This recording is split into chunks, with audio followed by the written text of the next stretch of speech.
जय हिंद, वंदे मातरम। दोस्तों, UP triple SC PT आयोग का पेपर आपने देखा होगा। आप किस शिफ्ट में थे, जरा हमें एक बार कमेंट करके बताइए। हर बहन हर भाई उस उम्मीद के साथ गए थे कि यूपी ट्रिपल एससी पीटी मात्र अहरकारी परीक्षा है और इसको अगर हम पास कर लेंगे तो मेंस में बैठ जाएंगे। लेकिन जब ऐसे क्वेश्चन देखे कि गांधी जी ने लंगोटी पहनना कब शुरू किया, तो ये बात गांधी जी को पता चली।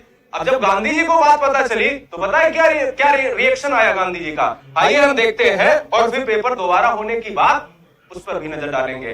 जब ये गांधी जी ने लंगोटी पहनना शुरू किया, जब ये गांधी जी को वास्तविक रूप में पता चला कि पीटी में ये, अरे तो गांधी जी तक बात जब पहुंची तो क्या यही करने के लिए आजादी दिलवाई थी, यही करने के लिए आजादी दिलवाई थी गांधी जी। क्या कहते हैं असली वाले, है ना। ये गांधी जी का स्टेटमेंट आता है, देख के आत्मा कांप गई। ये कहते हैं कि भाई मेरी लंगोटी से तुम्हारा क्या मतलब आयोग।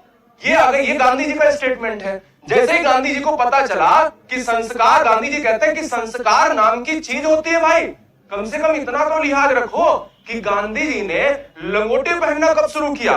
ये आपने, ये क्या, ये सर देखिए, ये एक स्तर है यूपी ट्रिपल एससी पीटी जो केवल कहते हैं कि भाई एलिजिबिलिटी टेस्ट है, और इसमें गांधी जी को आप कि भाई लंगोटी कब पहनना शुरू किया, गांधी जी सूसू कब जा रहे थे, गांधी जी कितने बजे सूसू करने जा रहे थे, ये इस तरीके का प्रश्न जैसे ही पूछा तो कहा महात्मा गांधी, तो महात्मा गांधी ऐसे ही तो नोट पर जो है फोटो नहीं छप जाएगी, आ गए भाई चश्मा लगा के। तो भाई उन्होंने ना आयोग की क्लास ले ली यार, उनकी आत्मा तो कांपनी ही स्वाभाविक है, क्योंकि किसी की इज्जत भी तो है। अब देखो ये क्या फीलिंग से भाई खेलता है, गांधी जी तक बात पहुंचेगी तो बात गड़बड़ है। अब देखो, अगर बात करें मुद्दे की, यूपी ट्रिपल एससी पीटी में अगर देखा जाए तो एक लेवल होता है, हर परीक्षा का एक लेवल होता है। मैं तो ये कहता हूं कि 1 से 100 तक अगर प्रश्नों को पूछ लिया गया है और एक भी व्यक्ति 1 से 100 तक प्रश्नों को अगर सॉल्व कर दे 100% के साथ, तो मैं जो बोलो मैं वो दे दूंगा। आयोग को खुली चेतावनी भैया, मतलब तुम्हें सूसू खुद आ जाने वाली है कि अगर 1 से 100 तक प्रश्नों में 100% आंसर आपने सही दे दिए।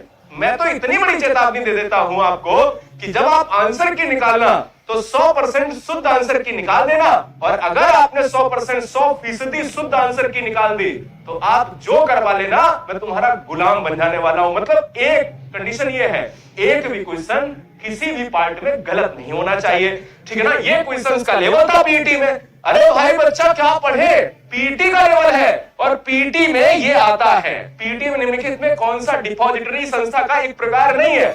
ये सर पीटी करा रहे हो, अर्थव्यवस्था करा रहे हो सर। पेरुंगदाई कोंगू वालिर द्वारा लिखित महाकाव्य कृति है। यह भारत के निम्नलिखित में किस साहित्य से संबंधित है। ये थोड़ा सरल क्वेश्चन, लेकिन सर ये पीटी का फिर भी नहीं है।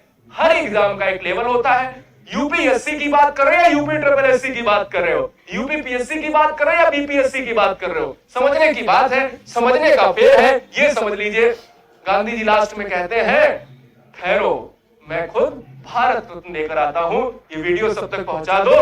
मेरा मानना यह है कि पेपर का अगर लेवल नहीं है, पेपर लेने का कोई मतलब नहीं, पेपर लेने का कोई दायित्व ही नहीं बनता कि अगर आप उस लेवल के उस बैरियर में आप नहीं हैं।